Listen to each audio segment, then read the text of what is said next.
Bom dia.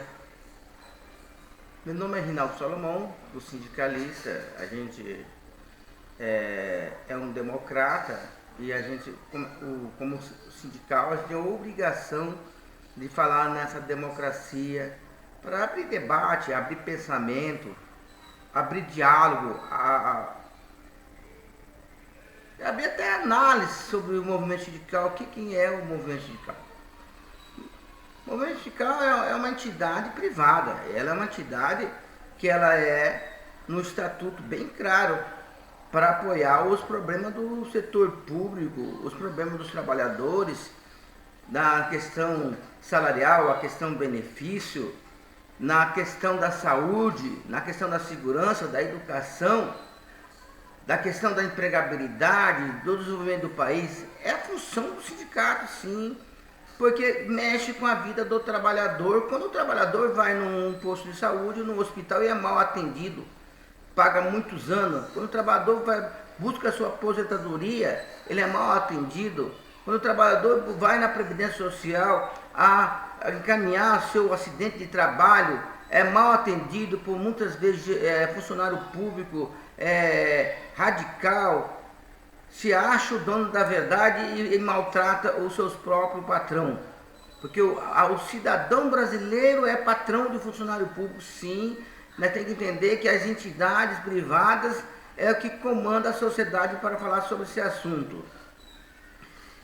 A gente não pode ir num posto de saúde e achar que o médico é o dono da verdade e o enfermeiro é o dono da verdade, e todos os funcionários do posto de saúde acham que é porque é funcionário público, ele é o dono da verdade. Eles são, sim.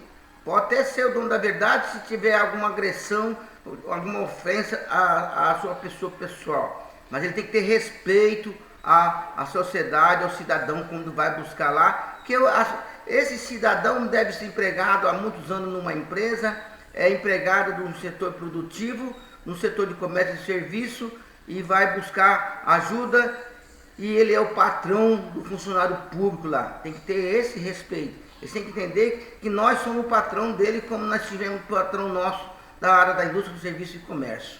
É assim que funciona a democracia e está na Constituinte brasileira. A gente não pode ser maltratado nem por policiais, nem por médico, nem por delegado e nem por qualquer juiz ou procurador nesse país, porque nós somos pagantes de imposto. Tem que ter um respeito pela sociedade brasileira. Por isso eu estou fazendo esse vídeo e analisei os candidatos que segundo turno na primeira etapa eu analisei o candidato daqui no Mato Grosso do Sul, o Rider e o capitão Contar. Agora a gente tinha comentado um pouco do análise que eu estava fazendo do candidato Lula do PT. Falo mais uma vez do análise deles, que é para lembrar. Estavam falando do financiamento do grevismo no país, o financiamento da manifestação no país, o financiamento da invasão de terra.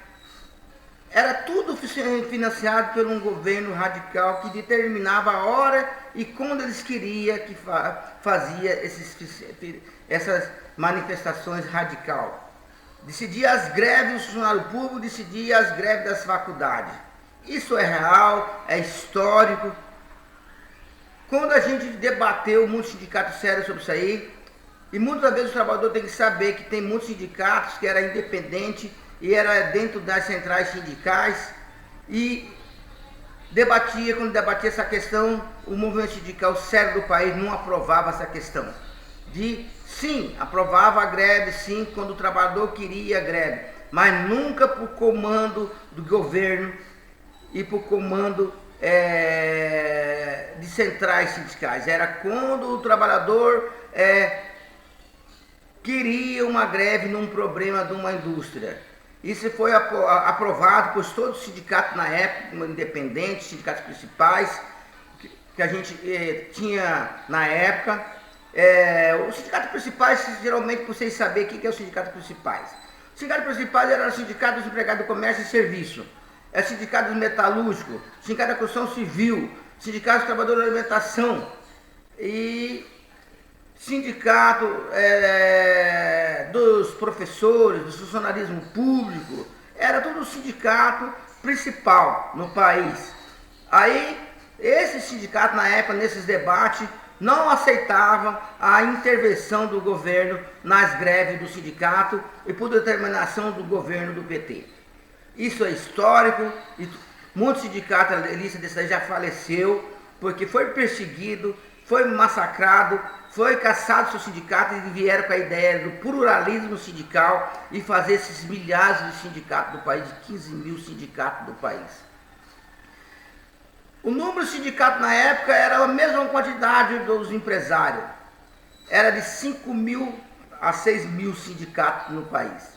Era igualdade. Sindicato da alimentação dos empregados e sindicato da alimentação dos empresários. Sindicato dos empregados de serviço e comércio e sindicato do comércio e serviço. Sindicato da construção civil e sindicato dos trabalhadores da construção civil. De cada estado tinha seu sindicato na época. Aí veio a fragilização, a tese do pluralismo e o ataque ao sindicato. Colocou o Ministério Público e o próprio Supremo e a Justiça para caçar as contribuições de sindicato, para fracassar o sindicato.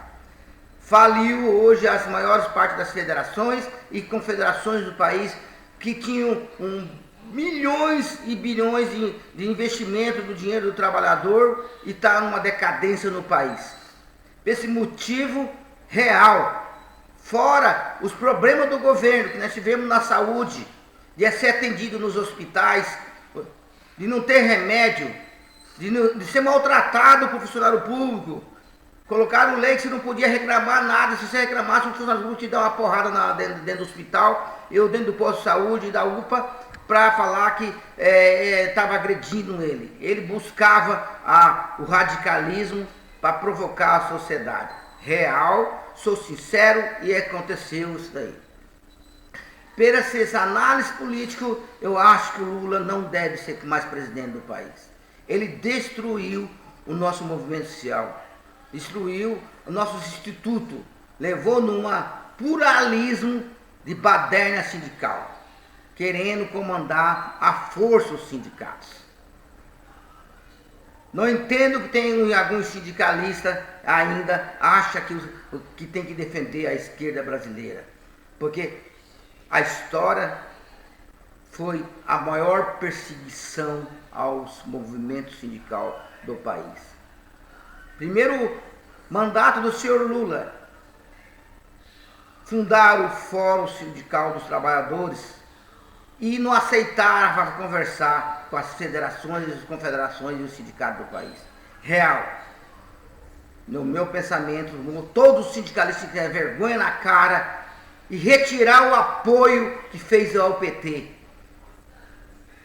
Dos bilhões que deu de prejuízo aos trabalhadores brasileiros, nas falências das federações e nas falências de maior parte do sindicato forte do país. Por isso que eu acho que Lula tem que ter a vergonha na cara e se renunciar antes da candidatura e nem participar do segundo turno. Sou sincero e verdadeiro. Temos um governo também do senhor Bolsonaro. Tem uma meta também, uma hora, com o povo dele do estilo radical. Mas vemos, o país está andando. O país está com uma inflação e deflação. Está diminuindo o desemprego no país. Está em 8%. O BIP está num patamar bom. A gente percebe que tem apoio do empresário. Tem apoio dos grandes produtores do país, dos industriários. Então, antes do mal e a pior, eu acho que o trabalhador tem que pensar e ver o que é melhor para ele. E o melhor para nós é ter um governo que se entenda com o Congresso, a Câmara dos Deputados Federal, e se entenda com os empresários, e se entenda com os trabalhadores. Na empregabilidade, no bom atendimento do SUS e na segurança ao povo brasileiro. Que o povo brasileiro, em primeiro plano, é defender as pessoas do bem e punir as pessoas do mal. Então eu acho que o candidato viável a ser novo presidente e continuar presidente é o senhor Bolsonaro, apesar de um estilo radical que ele tem. Mas a política é assim. Bom dia, bravo.